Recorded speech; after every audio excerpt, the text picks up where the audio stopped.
એવી રીતે એનું પલાસી નામ છે, પછી ધ્રુવ નામ છે. જેમ કે ધ્રુવ એ ગતિના અર્થમાં છે, એ ઉર્ધ્વ તરફ ગતિ કરે છે માટે એનું નામ ધ્રુવ છે. અને એનાથી ધ્રુમ છે, આકાશ તરફ ગતિ કરે છે માટે એનું નામ ધ્રુમ છે. આ ગમા હવે ગમ ગચ્છ એટલે જવું પણ જતું નથી, સ્થિર છે માટે એનું નામ અગમા. તો જે શબ્દ છે એ એવા ચોક્કસ રીતે ઋષિએ મૂકેલા છે, જો એની ઉત્પત્તિનો પણ એ વિચાર કરવામાં આવે તો આપણને એનું રહસ્ય બહુ ઈઝી સમજાય છે. પણ તો પ્રકૃતિનો ઉલ્લેખ જળ છે કે ચેતન, બેમાંથી એક તો તમારે કેવું જ પડશે. સાચી, એટલે ચેતન જ છે પ્રકૃતિ. પણ પ્રકૃતિની જે ચેતનતા છે એ સ્વસત્તા નથી, એ ઈશ્વરને કારણે રૂપ તમને દેખાય છે. જેમ એક લોખંડ હોય પછી મેગ્નેટના સાનિધ્યમાં રહે વધારે વખત, પછી એમાં પણ આકર્ષણ શક્તિ આવે છે. ચંદ્રમાં જે પ્રકાશ દેખાય છે એ તમે ચંદ્ર પ્રકાશિત છે એવું ભલે બોલો, પણ એ ખરેખર સૂર્યના પ્રકાશને લીધે પ્રકાશિત છે. એવું પ્રકૃતિ જે છે, જેમ વનસ્પતિનો અર્થ આપણે કર્યો વનનો પતિ, પણ સમગ્ર પ્રકૃતિનો પતિ કોણ છે? તો ભગવાન એવું કહે છે કે આ પ્રકૃતિ છે તે મેં નિર્માણ કરી છે. પિતાહમસ્ય જગતો માતા ધાતા પિતામહ. આ જગતનો માતા પણ હું છું, પિતા પણ હું છું, પિતામહ પણ હું છું. તો આ પ્રકૃતિ જે છે એના પતિ ભગવાન શ્રી કૃષ્ણ છે.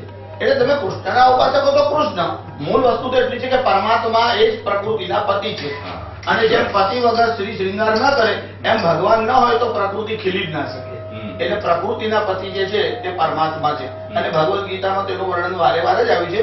પણ ભગવદ ગીતા તો ખૂબ હમણાંનો જ ગ્રંથ કહેવાય, એટલે પ્રાચીન નથી, અર્વાચીન જ કહી શકાય. ભગવાન શ્રી કૃષ્ણ કેમ કે 5000 વર્ષની વાત છે. જયારે વેદોની જે વાત છે એ તો સૃષ્ટિના ઉત્પત્તિ પહેલા પણ વેદ છે. એનું કારણ વેદ અપૌરુષેય છે.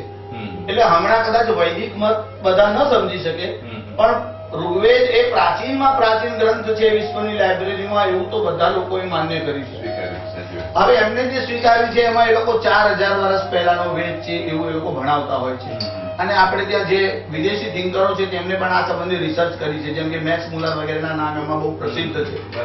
પણ એમને જે વસ્તુ આપી છે એના કરતા આપણા ભારતીય વિદ્વાનોએ આપી છે, ખાસ કરીને લોકમાન્ય ટિળક જે વેદોના અને ગણિતના બહુ મોટા જ્ઞાતા છે. એમને ઓરાયન નામનો એક ગ્રંથ લખ્યો છે. એમાં જેને વસંત સંપાદ કહેવાય, પણ હમણાં એક ખગોળનો વિષય છે, પર્યાવરણથી જુદો જાય છે, તેનો વિસ્તાર નથી કરતો. પણ એમાં એમને લખ્યું છે કે વેદોને આટલા વર્ષ થયા, પણ અમુક નક્ષત્રોની જે સ્થિતિ છે એના પરથી જો ગણિત કરવામાં આવે તો એ સ્થિતિનું સાયકલ હોય છે, ફરી એટલા વર્ષ પહેલા, ફરી એટલા વર્ષ પહેલા, એટલે ક્યારથી શરૂ થયું એ કેવું કઠિન છે. એટલે સૃષ્ટિની ઉત્પત્તિ જે થાય છે એ જ વેદના લો પ્રમાણે થાય છે. એટલે જ્યારથી વેદ છે, વેદ ક્યારથી જેવું પૂછી ન શકાય, પણ પ્રકૃતિ જ્યારથી છે ત્યારથી જ પ્રકૃતિનું વર્ણન આપણે ત્યાં ઋગ્વેદમાં છે.